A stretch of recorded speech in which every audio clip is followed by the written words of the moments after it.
할렐루야. 아멘. 옆에 분들과 인사 나누시겠습니다. 함께여서 감사합니다. 함께여서 감사합니다. 사랑하고 축복합니다. 사랑하고 축복합니다. 네, 우리 모든 발걸음에 감사와 사랑으로 고백이 넘쳐났으면 좋겠습니다. 아멘. 매일 해야 하는 말 올려드리겠습니다.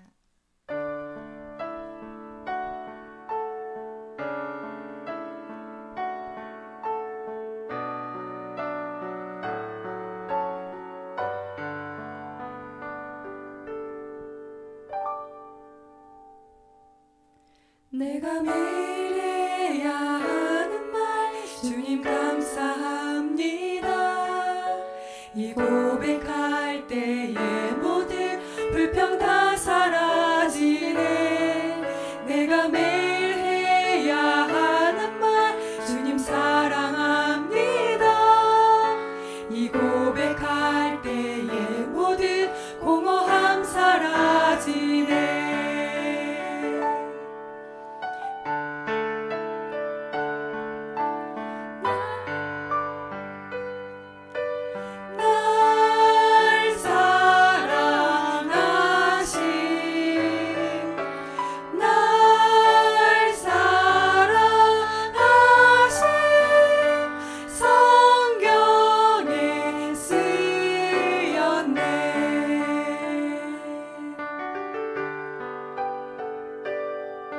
내가 기억해야 하는 거 주님 사랑하시네. 이 세상 그 무엇도 그 사랑 끊지 못해. 내가 연약하고 부족해 매일 넘어질 때도 더 귀히 여기사 나를 더욱 사랑하시네.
주님의 사랑과 올려드리겠습니다.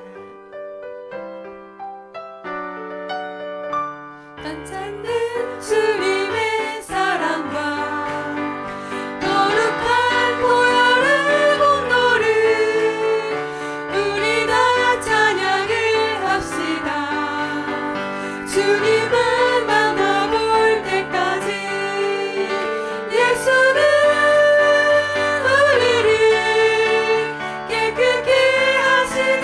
주시니 그의 피 우리를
사랑 올려드리겠습니다.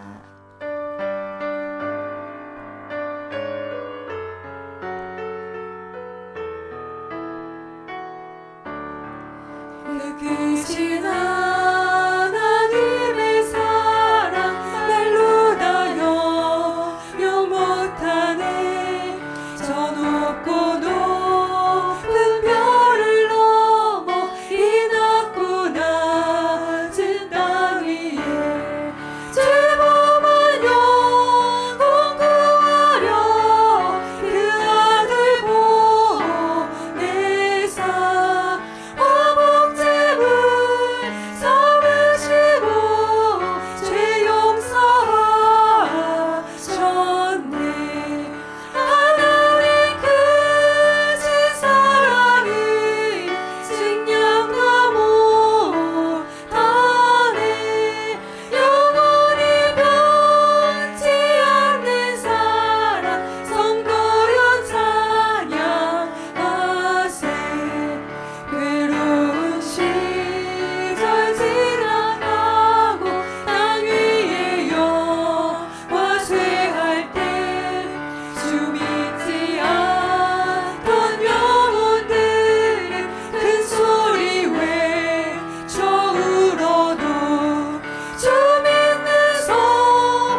부르셨습니다. 이 시간 주님 손 붙잡고 기도로 나아가시겠습니다.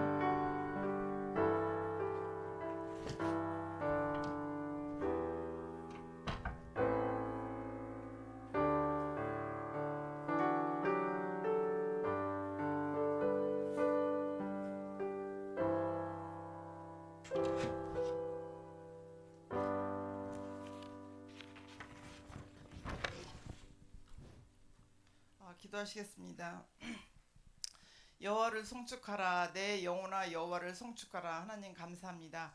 동이 서에서 먼 것 같이 우리 죄가를 우리에게 멀리 옮기셨으며 아버지가 자식을 긍휼히 여김같이 여호와께서 자기를 경외하는 자를 긍휼히 여기시나니 영원부터 영원까지 그의 자손이 자손에게까지 이르시는 하나님, 여호와만 섬기는 믿음의 가정들로 세워지게 하소서. 부흥회를 통하여 많은 것을 깨닫고 은혜 주심에 감사합니다. 이 시간 저희들 영안을 열어 주시옵소서. 하나님의 말씀은 살아있고 활력이 있어 좌우의 어떤 날쌘 검보다도 예리하여 혼과 영과 골수를 찔러 쪼개기까지 하며 마음과 생각을 뜻을 판단하신다고 하셨사오니 신령과 진정으로 정겨운 마음으로 예배드리게 하소서. 그리하지 못할지라도 저희들을 불쌍히 여기시고 은혜의 시간 되게 하시고 온갖 허물과 죄를 용서하여 주시옵소서. 반월 공동체가 셀 구성으로 더욱 풍성하게 누리고 나눌 수 있음에 감사하며 셀을 통해 잃은 양과 잠자고 있는 영혼들이 회복되어 주님 품에 안기게 하옵소서. 육신이 연약한 자들 치료하시고 각 가정마다 많은 기도 제목과 경제적으로 어려움에 처한 성도들 가정이 많이 있사오니 주님 응답하시고 하나님을 경험하는 축복의 은혜가 있게 하옵소서. 이 나라 의정자들이 하나님을 두려워하고 성경적 가치관으로 나라를 세워갈 수 있는, 국민을 위해 헌신하고 정직하게 정의 구현을 실천하고 나라를 바르게 인도할 수 있는 6.3 대통령 선거 하나님 보시기에 합당한 일꾼을 지명하여 세워주시옵소서.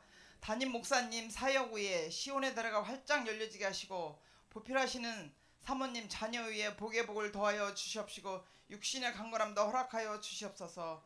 함께 동역하시는 부교육자 분들에게도 동일한 은혜의 복을 주시옵소서. 이 시간 말씀을 듣겠나이다. 이제 목사님 성령의 두루마기를 입히사 하나님의 진노에 대한 말씀을 선포하실 때 저희들 심령이 깨닫게 하시고 영에 충만하게 하옵소서. 주님 감사합니다. 살아계신 예수 그리스도 이름으로 기도드렸사옵나이다. 아멘.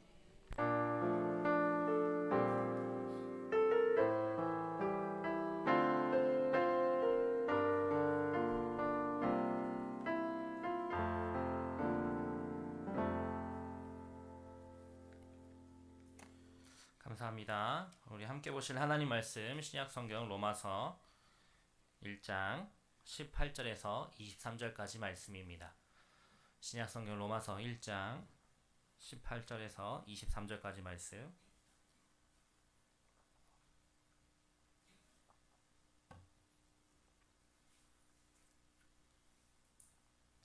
우리 한 절씩 교독하도록 하겠습니다. 제가 먼저 읽습니다.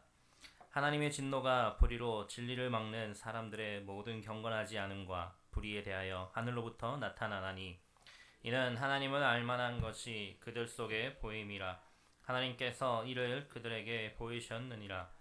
창세로부터 그의 보이지 아니하는 것들 곧 그의 영원하신 능력과 신성이 그의 만드신 만물에 분명히 보여 알려졌나니 그러므로 그들이 핑계하지 못할지니라. 하나님을 알되 하나님을 영화롭게도 아니하며 감사하지도 아니하고 그 생각이 허망하여지며 미련한 마음이 어두워졌나니 스스로 지혜 있다 하나 어리석게 되어 썩어지지 아니하는 하나님의 영광을 썩어질 사람과 새와 짐승과 기어다니는 동물 모양의 우상으로 바꾸었느니라. 아멘. 감사합니다. 오늘도 하나님의 그 말씀 가운데 우리를 이끄실 지혜가 풍성히 임할 줄 믿습니다. 계속해서 로마서의 말씀을 나누고 있는데요. 우리는 지난 시간에 바울이 그렇게 부끄러워하지 않았던, 자랑하였던 그 복음에 대하여서 믿는 자에게 구원을 주시는 하나님의 능력에 대하여서 나눴었습니다. 오직 믿음으로 하나님의 의가 나타난다. 의인은 믿음으로 말미암아 산다라고 하였죠. 그런데 17절까지의 말씀을 읽고 보면은 이런 생각을 할 수 있을 것 같습니다. 왜 의인은 믿음으로만 사냐라는 것이죠. 왜 아무 공로 없이 받은 그 하나님의 은혜로만 하나님과 관계를 맺을 수 있냐는 것입니다. 왜 의인은 믿음으로만 살아가냐라고 말이죠. 이러한 생각에 대해서 바울이 이야기를 하는데요. 17절까지의 말씀이 이 로마서 전체의 인사말이라면은 이제 오늘 우리 읽은 말씀부터는 실질적인 그 본론으로 들어가고 있습니다.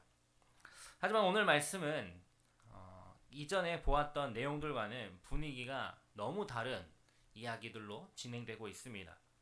등장하는 단어들만 봐도 그렇죠. 하나님의 진노, 불의, 경건하지 않음, 우상, 이런 단어들 말입니다. 오늘 우리가 읽었던 1장 18절부터 시작된 말씀은 3장 20절까지 계속되는데, 바울은 왜 우리가 스스로 의를 얻을 수 없고 하나님이 주셔야만 하는지, 하나님에 의해서만 가능한 건지에 대해서 설명을 하고 있습니다. 그 이유는 단 한 가지입니다. 바로 사람의 죄 때문에 그렇다라는 것이죠. 바울은 이 죄에 대하여서 이야기를 하고 있는데요.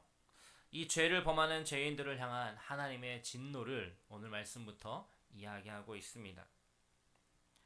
여러분, 인터넷이나 뉴스를 통해서 세상의 많은 이야기들을 접하시게 될 것입니다. 우리나라의, 우리 지역의 이야기뿐만 아니라 우리나라, 세계 어느 곳에서든지 일어나는 그 소식들을 우리가 듣게 되죠.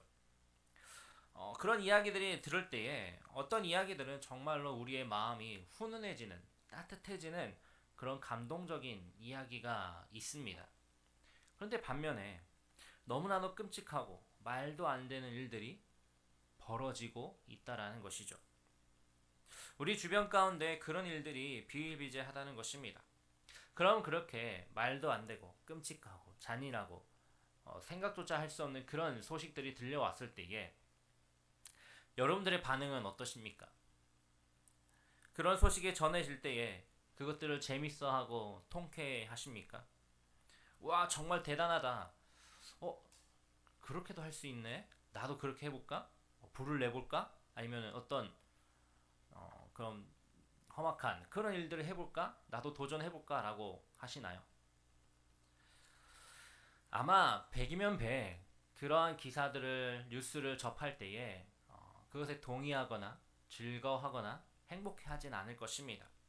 오히려 세상에 저런 놈이 다 있냐며 천벌을 받을 것이라고 하며 욕을 하며 분노하겠죠. 이러한 반응은 그리스도인이든 그렇지 않든 어떤 다른 종교를 가지고 있든 아니면 아무런 종교도 없는 그런 무신론자라 할지라도 똑같이 반응할 것입니다. 분노할 것입니다. 왜냐하면 그것은 우리들 가운데 올바르지 못한 것, 불의에 대한 것이 그러한 마음이 있기 때문이죠. 잘못된 것에 대한 그것을 생각하는 마음이 누구에게나 있기 때문입니다. 오늘 우리가 읽었던 말씀에도 보면은 이 분노, 진노가 등장을 합니다. 18절 말씀을 시작하면서 하나님의 진노가 하늘에서부터 나타났다라고 말하고 있습니다. 인간적인 감정으로 봤을 때에 진노는 그러한 분노의 단계 가운데 가장 심한 형태로 다가올 것입니다. 하나님의 진노 역시 그런 감정적인 영역으로 우리가 받아들이기 쉽다라는 것이죠. 하지만 오늘 이야기하고 있는 하나님의 그 진노는 우리가 생각하는 그런 감정의 영역이 아닙니다. 사람의 분노는 감정에 의해서 나타나는 것이지만 하나님의 진노는 악에 대하여서, 죄에 대하여서 나타나는 하나님의 속성인 것입니다. 거룩하신 하나님, 죄와는 상종할 수 없는 그 하나님의 속성으로 인하여서 나타나는 진노라는 것이죠.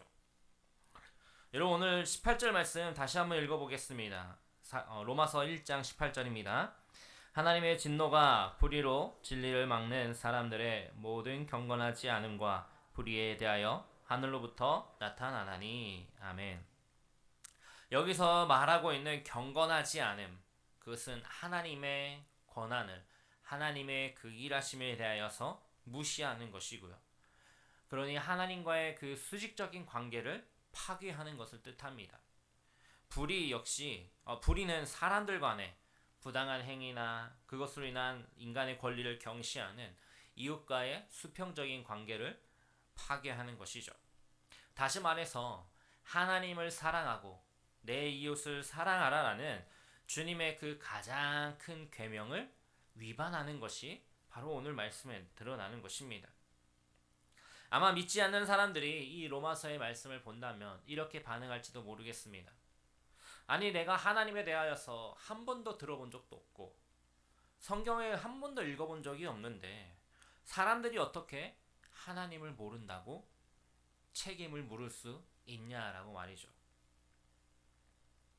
하나님에 대해서 들어보지도 못하였고 하나님이 보이지도 않고 그 하나님에 대해서 적었다는 그 성경책 그거에 한 글자도 내가 읽어본 적이 없는데 어떻게 나한테 그 하나님을 모른다라고 무책임하다고 나에게 그러한 벌을 내릴 수 있냐라고 생각할 수 있다라는 것이죠.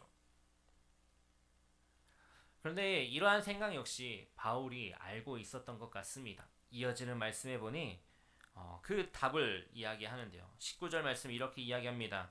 이는 하나님을 알만한 것이 그들 속에 보임이라 하나님께서 이를 그들에게 보이셨느니라. 아멘. 바울이 무엇이라고 하냐면 하나님께서 하나님을 알만한 것을 사람들에게 어떻게 하셨다고요? 보이셨다라는 겁니다. 하나님께서 자신에 대한 지식을 모든 사람에게 분명하게 보여주셨다는 것입니다.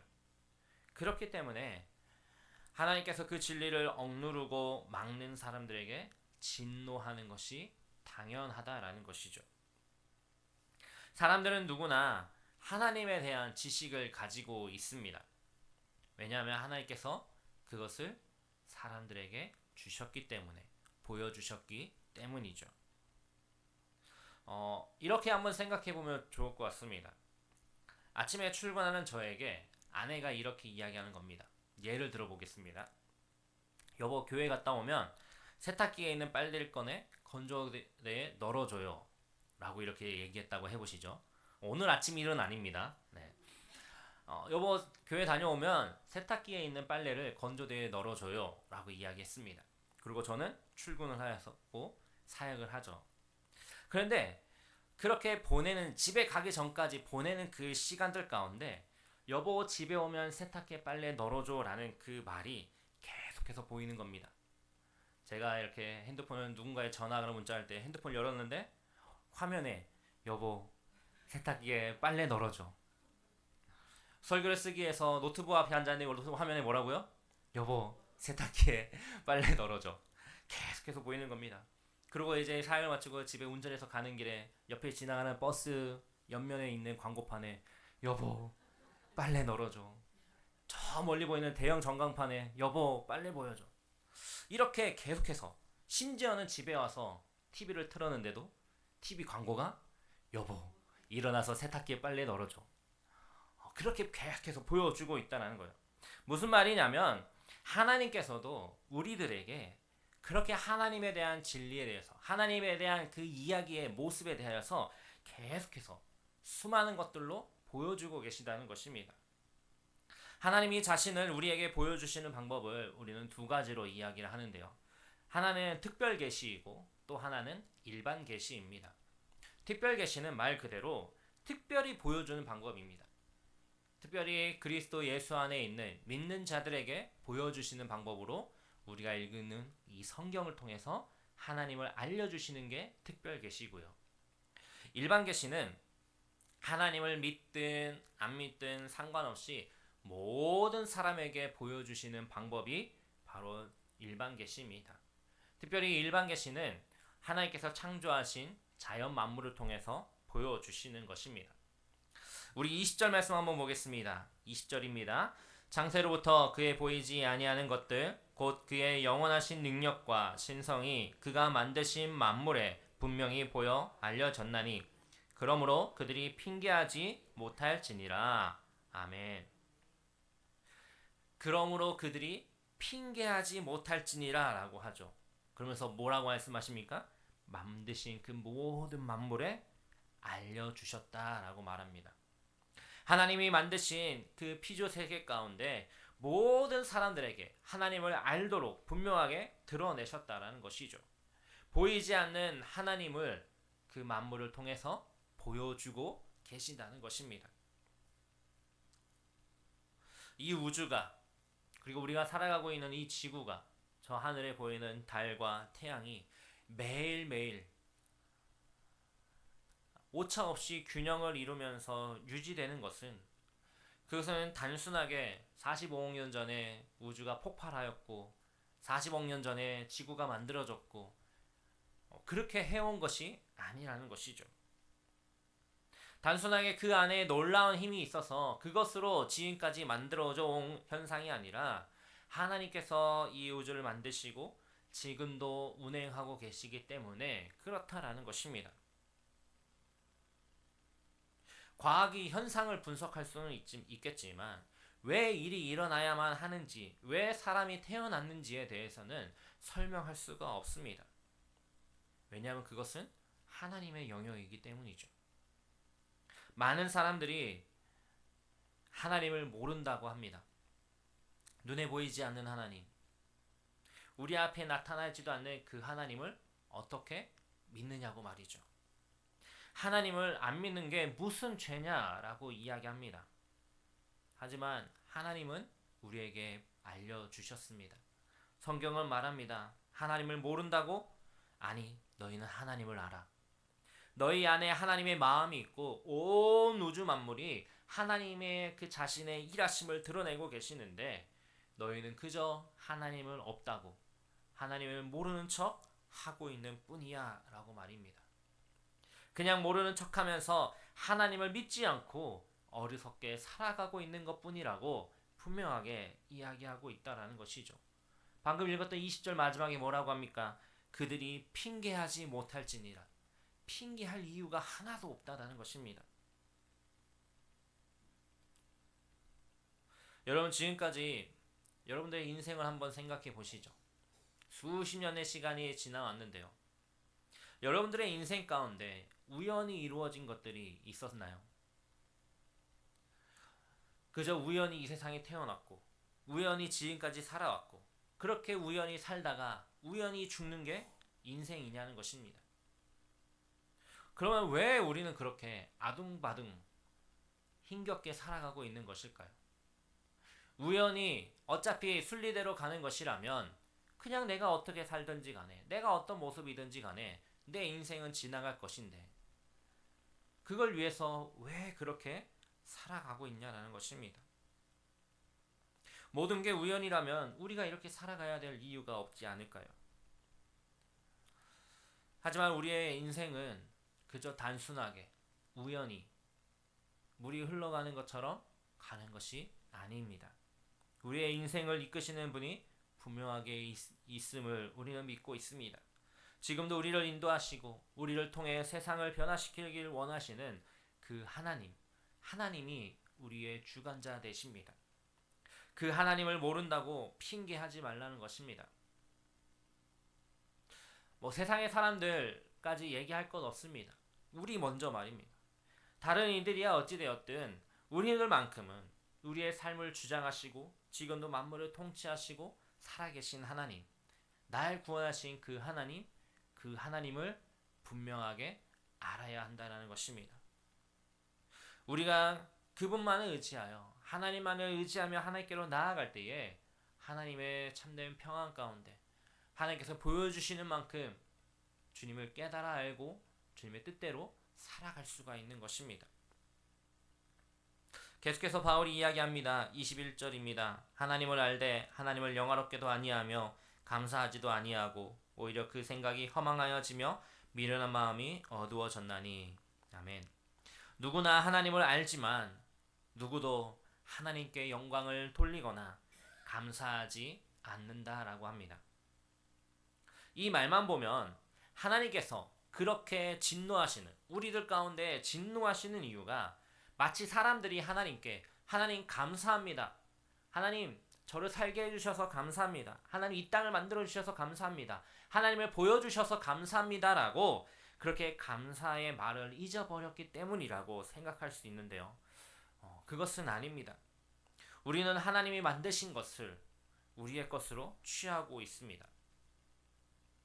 그리고는 우리가 창조주 하나님께 의존하고 있다라는 사실을 인정하지 않고 내가 스스로 존재한다라고 생각한다는 것이죠.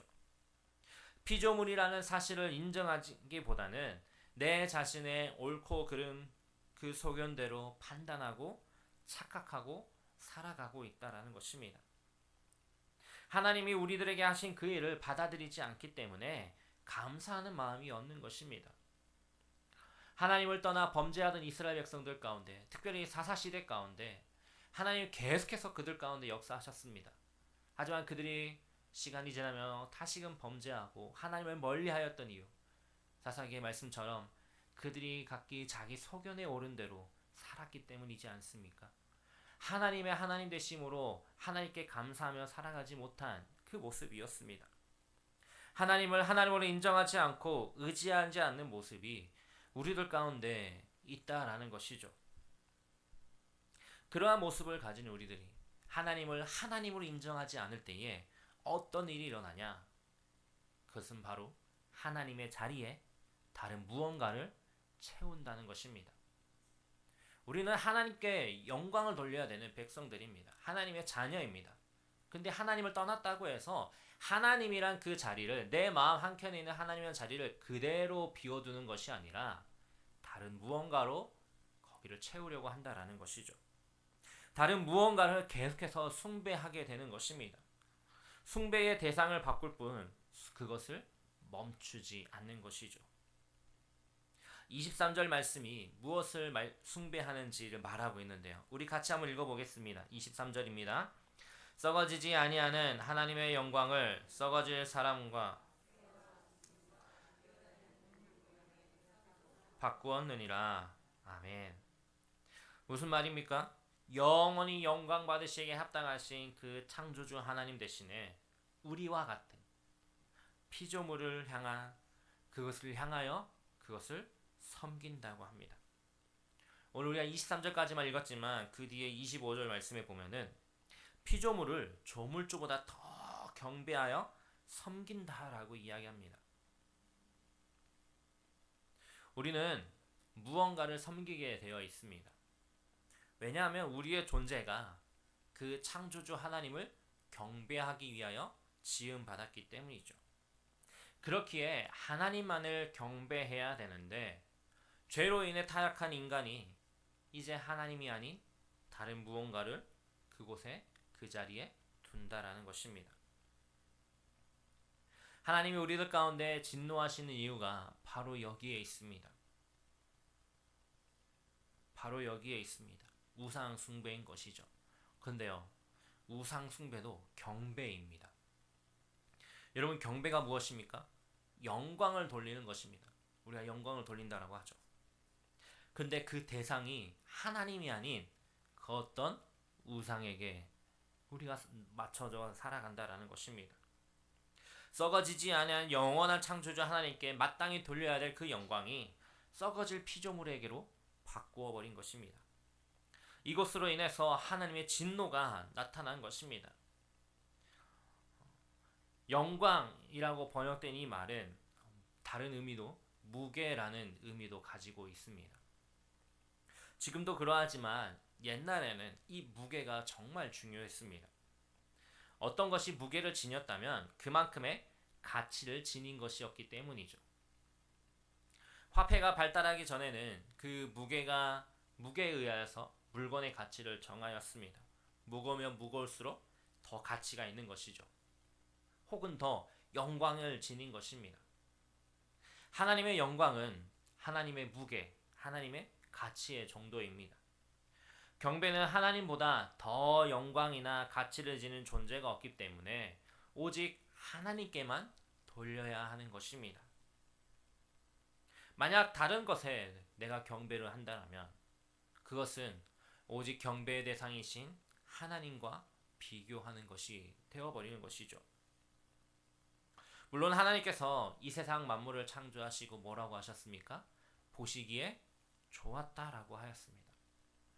마지막 6번째 창조하시고 나서는 보시기에 심히 좋았다라고 하셨습니다. 하나님이 보시기에도 그 창조하신 세상이 너무 아름다웠습니다.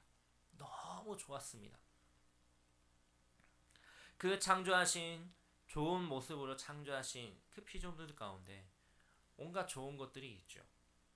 그렇기에 그 속에서 감탄할 만한 것을 발견하고 즐거워하는 것은 문제가 되지 않습니다.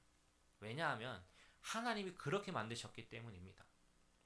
하나님이 그렇게 보시기에, 하나님 보시기에 좋았으면은 인간이 보기에는 얼마나 황홀했을까요? 하나님 보시기에 그렇게 아름답게 좋게 만들어 놓은 그 세상이기에 우리가 그것 가운데 좋아하고 감탄하는 것 당연한 일입니다. 하지만 그러한 만들어진 하나님께서 만드신 그 피조물에게 지나친 애정, 그러니까 하나님만이 받으실 만한 그러한 애정을 쏟는 것이 문제라는 것이죠. 바울에 의하면 사람은 자신이 좋아하는 것을 신으로 만들기를 즐거워한다라고 합니다. 이제 봄이 다 지나가고 오늘은 날씨가 많이 더워졌더라고요. 지난 봄 가운데 아름답게 피어났던 꽃들이 있죠. 개나리, 벚꽃, 또 얼마 전에는 이팝나무가 하얀 꽃을 아주 아름답게 늘어뜨려 놨더라고요. 그런 꽃을 보면서 여러분들은 어떤 마음이 드시나요? 봄이면 꽃놀이, 가을이면 단풍놀이 이렇게 가는데 그곳에 가서 꽃을 보고 단풍을 보면서 어떤 마음이 드시나요? 아, 하나님이 만드신 창조의 세상 너무 아름답구나. 하나님 이렇게 아름다운 세상 저에게 볼 수 있게 해주셔서 감사합니다. 이렇게 감사하시나요? 아니면 꽃님을 닮은 아름다운 아기가 태어나게 해주시고 꽃님처럼 평생 아름답게 우아하게 살게 해주세요. 도와주세요 라고 하시나요? 만약에 그런 마음이 있다라면 그것이 바로 우상 숭배라는 것입니다. 하나님의 영광을 가리는 것이기 때문이죠. 우리가 경배와 예배의 대상을 바꾸는 것은 하나님이 만드신 이 창조의 질서를 바꾸는 것입니다. 망가뜨리는 것입니다. 인간은 다른 피조물과는 다르게 하나님의 형상으로 만들어진 피조물입니다. 그렇기에 하나님의 세계에서 하나님과 관계를 맺으며 세상에 그 하나님의 성품과 선하심을 나타내도록 지음받은 자들입니다. 성경은 분명하게 이야기하고 있습니다. 이사야 43장 21절 이 백성은 내가 나를 위하여 지었나니 나를 찬송하게 하려 함이니라. 아멘. 하나님은 분명하게 우리를 지으신 그 목적에 대해서 말씀하고 있습니다.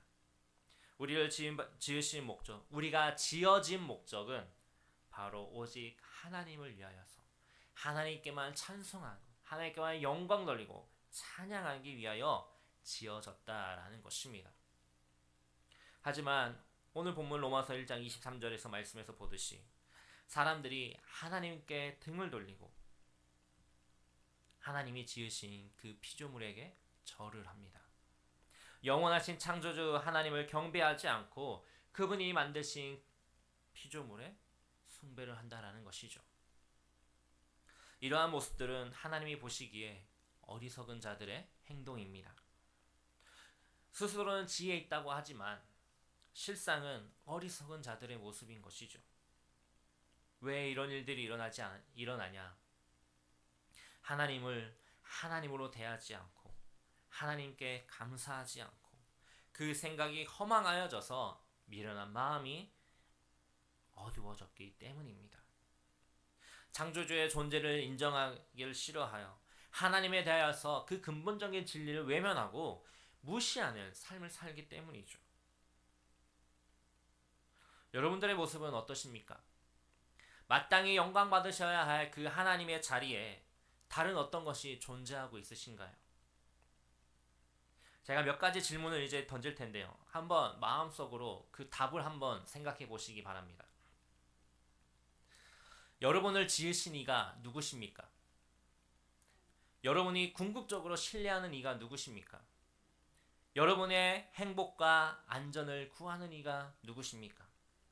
여러분의 미래는 누구의 손에 달려 있습니까? 여러분의 삶 속에서 하나님보다 더 우선순위에 있는 것이 무엇입니까? 방금 5가지의 질문을 하였는데요. 이 질문의 답은 하나입니다. 우리를 지으시고 이 땅을 주장하신 하나님, 우리를 구원하신 예수 그리스도.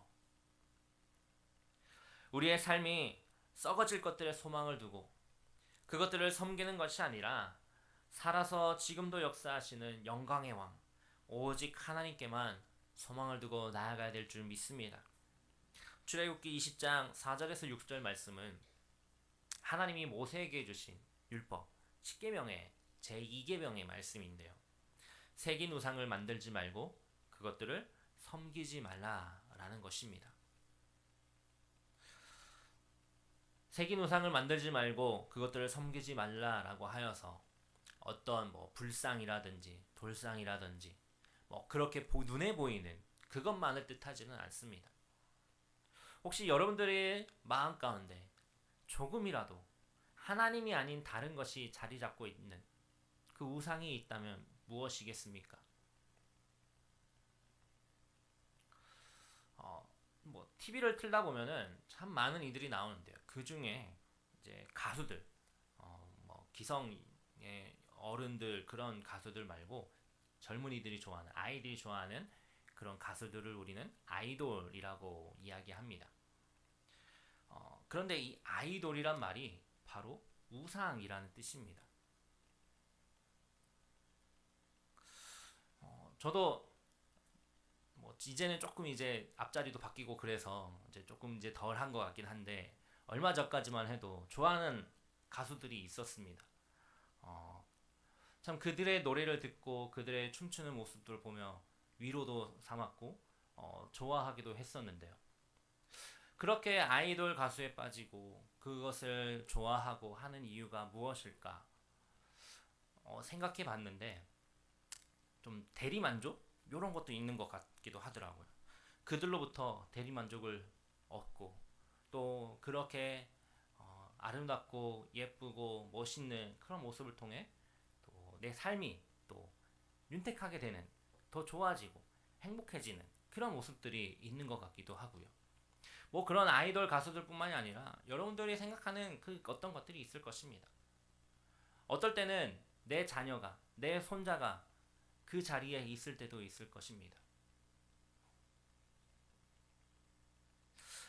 그것 자체를 좋아하는 것은 당연한 것입니다. 하나님이 우리에게 허락하신 일이기 때문이죠. 하지만 내 마음의 중심을 어디에 두고 있느냐, 내가 그것에 얼마만큼 내 마음을 빼앗기고 있느냐, 그것이 문제라는 것이죠. 아이돌 가수에 대해서 잠깐 이야기하였지만 아이돌이라는 존재를 통하여서 우리를 형상화하고 내 욕망을 형상화하고 그것을 무난하는 이유로 강요하는 시대 속에서 우리의 중심을 잃지 않아야 한다는 것이죠. 아까 얘기했던 내 자녀, 내 손자, 내 사랑하는 누군가 당연히 사랑하고 좋아해야 하지만 그 중심이 올바르게 어디에 서 있냐라는 것입니다. 원하기는 우리의 중심이 오직 하나님만을 향하기를 소망합니다. 오직 하나님께만 열광하며 그분을 섬기는 하나님의 자녀로서, 하나님의 팬클럽으로서 말이죠. 여러분, 정말 하나님 잘 믿기를 소망합니다. 하나님이 아닌 다른 어떤 것을 믿어진다는 것, 그것들을 섬긴다는 것은 하나님에 대한 배신이며 하나님과 멀어지는 것이고 그분의 진노하심에 조금씩 가까워지는 것입니다. 하나님이 진노하시는 이유 다른 것 아닙니다. 우리의 죄에 대하여 진노하십니다. 우리의 그 마음 가운데 하나님이 아닌 다른 것을 모시는 우상 숭배에 대하여 진노하시는 것입니다. 신앙생활을 하며 수많은 유혹이 있습니다. 혹은 수많은 핍박이 있을 것입니다. 그럼에도 불구하고 주님을 향한 그 마음, 그 신앙을 굳건하게 지켜간다면 그 삶 속에 하나님은 반드시 은혜를 베푸실 것입니다. 여러분 꼭 기억하시기 바랍니다. 하나님의 형상을 지닌 사람에게서, 하나님 닮은 성품을 드러내지 않고 온갖 경건하지 않는 것, 불의한 것 이것을 나타낼 때에 하나님의 우리를 향한 사랑은 분노하심으로 진노하심으로 나타날 수밖에 없다라는 사실 말입니다. 의도적으로 하나님을 배반하고 떠난 인간의 타락, 그들은 하나님의 영광을 우상으로 하나님의 진리를 거짓으로 바꾸어 피조물을 창조주보다 더 경배하고 섬깁니다. 이렇게 타락하고 어두운 어리석은 시대 가운데 살아가는 우리들의 삶 속에 다시금 나를 구원하신, 나를 이끄신, 나를 지키시는 그 하나님 한 분만을 의지하며 그분께만 마음을 쏟아 그분을 믿으며 살아가기를 소망합니다. 우리들 가운데 보이시는 하나님의 그 뜻을 이해하고 진리의 말씀을 가까이하여서 오직 하나님께만 바로 서서 경배하는 내 그 지음의 목적처럼 주님만을 찬양하며 주님만을 경배하며 주님께 붙들려 살아가는 저와 여러분 되기를 주님의 이름으로 축복합니다. 이 시간 함께 기도하겠습니다. 오늘 말씀을 기억하며 우리의 삶을 온전히 주님께만 드리는 그러한 고백의 시간이 되었으면 좋겠습니다. 혹 내가 하나님이 아닌 다른 그 어떤 것에 내 마음을 쏟았다 하면 주님 앞에 회개하며 나아가기를 원합니다. 하나님, 내 평생에 나를 구원하신, 나를 인도하시는 그 하나님 한 분만을 내가 의지하며 살아가겠습니다. 날마다 이 사실을 기억하며 내 마음을 새롭게 하겠습니다. 주님, 내 삶이 오직 주님만을 향하길 소망합니다. 주님만을 따르겠습니다. 우리 그렇게 고백하며 기도하며 나아가겠습니다. 우리 주의 이름 한번 부르고 간절히 기도하며 나아갑니다. 주여, 하나님 이 시간 우리에게 함께 해주셔서 오늘도 우리에게 허락하신 대로 주님만을 의지하며 나아가기를 원하오니 아버지 하나님 도와 주시옵소서. 하나님의 그 말씀 가운데 나아가기를 우리가 있기를 원합니다. 하나님 우리를 향하신 주님의 그 진노 주님 우리 다시금 주 앞에 사랑으로 나아가기를 원하오니 아버지 하나님 은혜를 더하여 주시옵소서. 하나님 내 삶 가운데 내 마음 가운데 하나님이 아닌 다른 것이 아버지 그 모든 것들을 제하여 버리게 하여 주시고 그 모든 것들을 내려놓게 하시고 오직 하나님만을 의지하며 나아가게 하여 주시옵소서. 내 삶의 주가 되시는 내 삶의 인도자 되시는 창조주 되시는 하나님, 내 삶의 모든 것 되시는 하나님 한 분만을 의지하며 믿음으로 나아가기를 원하오니 하나님의 은혜를 도와주시고 주님만 의지하며 나아가기를 하여 주시옵소서. 주님만 의지하며 나아갑니다. 우리를 역사하시는 대로 이끄시는 대로 주님께만 붙들려 나아가기를 원하오니 성령 하나님 은혜를 더하여 주시옵소서. 성령 하나님 함께하여 주시옵소서. 우리의 마음에 온전히 주님만 향하기를 원하오니 능력의 불로 붙잡아주시고 하나님의 바라보나 하기를 원하오니 주님을 위하여 주시옵소서. 하나님 나의 나아가기를 원합니다. 주의 은혜로 주의 말씀 가운데 나아가는 우리의 성령을 원하오니 성령의 은혜를 더하여 주시고 붙잡아 주시옵소서. 하나님 되시고 온전히 주님께 나아가는 주의 말씀을 더하여 주시고 주님의 뜻대로 나아가는 은혜가 있게 하여 주시옵소서. 주님께 붙들려 나아오니 하나님 도와주시고 붙잡아주시옵소서. 우리 시간 한 가지 더 기도하겠습니다. 우리 지난 주일까지 부흥의 3일간 부흥의 시간 가운데 받은 은혜가 있는 줄 믿습니다. 이 시간 함께 기도할 때에 그 은혜가 우리들을 이끌어갔기를 소망하며 기도하였으면 좋겠습니다. 하나님, 그저 부흥회가 한 차례의 집회로 끝나지 않기를 원합니다. 나에게 허락하신 그 마음, 나를 붙드신 주님의 뜻, 우리가 계속해서 주님만 의지하며 살아가겠습니다. 또한 우리가 계속해서 기도하고 있는 그 태신자들을 향한 그 마음, 이번 한 번으로 끝나지 않게 하시고 평생 그 마음을 품고 그들이 주님께로 돌아오는데 우리의 마음과 우리의 생각과 우리의 뜻과 우리의 그 모든 삶을 쏟을 수 있도록 하나님 허락하여 주시옵소서. 우리 지난 부흥회 가운데 받은 은혜를 더 구하며 또한 그 태신자들을 향한 마음을 가지고 우리 다시 한번 주의 이름 부르고 계속 기도하며 나가겠습니다. 주여, 하나님 우리에게 허락하신 귀한 시간 감사합니다. 하나님 그 시간 가운데 은혜를 더하여 주시옵소서. 하나님 주님만 의지하며 나아가는 복이 되는 시간 되게 주시옵소서. 성령을 더하여 주시옵소서. 허락하신 그 마음, 은혜 주신 그 마음, 내 마음 가운데 다시 새기며 새롭게 나아갈 줄 믿사오니 하나님 함께하여 주시옵소서. 하나님 우리의 마음이 다시금 불타오르는 은혜를 구합니다. 뜨뜻미지근한 그런 신앙이 아닌 무지무지한 신앙이 아닌 정말로 주님을 향한 간절한 신앙의 마음을 가지고 믿음으로 나아가기 원하오니 주님을 함께하여 주시옵소서.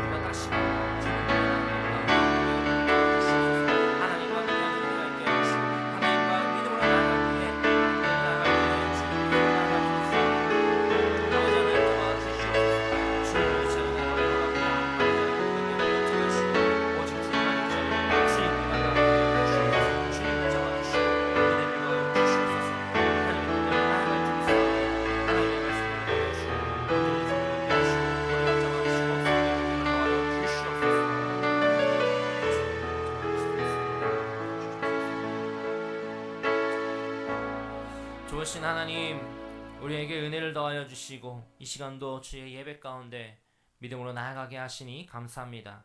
하나님, 이 시간 머리 숙인 주의 백성들 은혜를 더하여 주시옵소서. 이들의 삶 가운데 오직 지금도 살아서 역사하시는 그 하나님 한 분만으로 감사하는 은혜가 있길 원합니다. 하나님, 세상의 그 어떤 것에 내 마음을 쏟는 것이 아니라 정말로 나를 구원하신 나의 평생의 주관자 되신 하나님께만 내 중심을 다하여 나아가는 주의 백성들 되게 하여 주시옵소서. 그래서 내 삶의 모든 것이, 내 신앙의 모든 것이 하나님을 기준으로 하나님만을 바라보며 나아가는 인생 되게 하여 주시고, 그렇게 나아가는 자들에게 주님 복의 복을 더하여 주시사 이들이 어디에서 무엇을 하든지 하나님의 뜻 가운데 온전히 서는 은혜가 있게 하여 주시옵소서. 늘 주님과 동행하는 그 삶 통하여 주님께서 은혜 베푸시고 역사하실 줄 믿사오니 하나님 이들의 삶을 주장하여 주시고 어디에서 무엇을 하든지 주의 뜻 가운데 하나님이 이끄시는 대로 나아가는 복이 있게 하여 주시옵소서. 감사합니다. 거룩하신 예수님의 이름으로 기도합니다. 아멘. 지금은 우리 주 예수 그리스도의 은혜와 하나님의 사랑과 성령의 교통하심이 우리의 주관자 되신 나의 중심을 주님께 향하고 주님만을 붙들고 살아가길 소망하는 주의 자녀들 머리 위에 지금부터 영원토록 함께 있을지어다. 아멘.